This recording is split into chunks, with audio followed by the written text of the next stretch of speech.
You think of the case of Palestine, by which you mean the case of Palestine, by which you mean the grammatical case. You think of the case of Palestine because you misread the title of this event, Freedom to Write for Palestine, as Freedom to Write Palestine. You think of the difference that that case makes. You think of grammatical case because you are a translator and you think case is the beating heart of meaning itself, the work of making words relate to other words. You think of the case of Palestine because you think about how often you encounter it in declension, as object rather than subject, as waypoint rather than origin.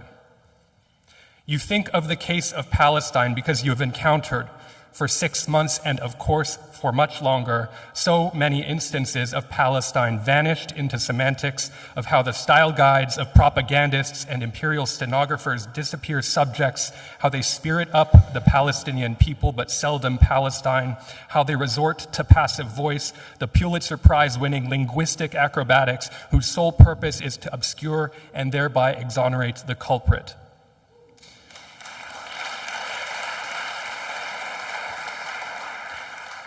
You think of the phrase Israel-Palestine, Israel/Palestine, emblazoned on news chyrons, headlining the so-called coverage, if you could call it that, of the conflict, if you could call it that, headlining the profiles of Palestinian writers in the PEN America Writers at Risk database, headlining reports and press statements of organizations that are otherwise respectable, if you could call them that. You think about the work that goes into making Israel/Palestine a common sense, a whole empire brutalizing and bombing the world over in order to preserve this lexical gesture, an entire media literary apparatus conscripting the cultural capital of its most middling writers in the service of this declension, this move to innocence which attempts to make Palestine unthinkable on its own, as if Palestine is always already marked by settler violence, as if Palestine must always exist in declension by its occupier.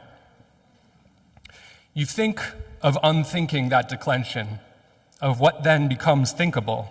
when there is no case of Palestine but Palestine itself, Palestine the nominative, Palestine the infinitive, of what happens when, as Muhammad Abu Lebda writes, you let go of the titles they bestow upon you, of what manifold life and action finds refuge in the infinitive.